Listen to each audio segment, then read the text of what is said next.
Pour cette dernière journée du Sommerfest, la municipalité et les acteurs culturels de la ville ont misé sur la musique.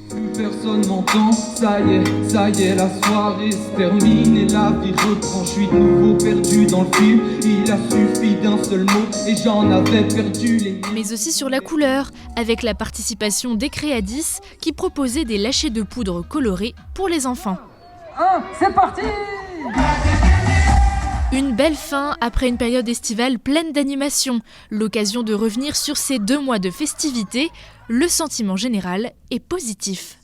C'est vrai qu'avec la fête de la musique en moins, la Saint-Paul en moins et le 13 juillet en moins, il fallait quand même qu'on n'oublie pas toutes celles et ceux qui avaient envie de s'amuser, envie de se divertir. Et je pense que cette Sommerfest, à mon avis, est une réussite. Il faut évidemment qu'on fasse encore un bilan avec les commerçants et les principaux acteurs. Mais en tout cas, la ville était animée et c'est ce que je voulais.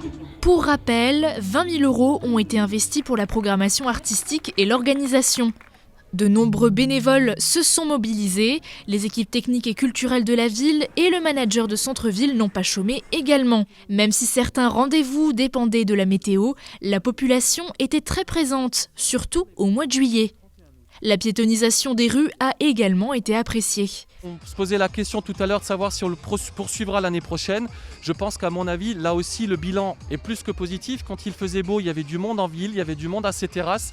Donc je pense que là aussi, il faut qu'on s'interroge vraiment si on continue cette opération en 2021. Mais en tout cas, aujourd'hui, tous les indicateurs sont positifs et nous poussent à continuer évidemment cette opération-là, donc d'extension des terrasses. Dans les prochaines semaines, des concertations avec les commerçants et les associations permettront de faire un bilan plus détaillé et qui sait, d'espérer une 2e édition l'année prochaine. Vous avez participé aux animations du Sommerfest ? Oui, juste une animation qui s'est déroulée au Moulin de la Blise et c'était Chéri fais-moi du couscous, donc c'était il n'y a pas très longtemps. J'ai bien aimé la grande roue. Quand j'étais au-dessus, je voyais un peu la ville. Ça, j'ai aimé ça. Est-ce que c'était important d'animer la ville pendant cette période ? Ah, je vous jure que c'était très important, surtout après le confinement. Moi, j'avais rien à faire. J'ai galéré beaucoup chez moi. Et avec ça, franchement, on s'est régalé. Oui, j'ai adoré, et surtout la grande roue, où j'ai fait plusieurs tours. Voir Sarreguemines d'en haut, c'est magique. Donc ça, c'était une super bonne idée. J'en ai bien profité. Et aujourd'hui, je me suis dit, bon, c'est une des dernières journées, il fait encore beau. Je vais un petit peu voir l'animation musicale dans Sarreguemines. Et c'est bien quand même. Et surtout d'avoir fait les rues piétonnes, c'est parfait pour circuler sans danger. Donc en collaboration avec la mairie, nous avons obtenu une terrasse et donc la fermeture de la rue de Verdun.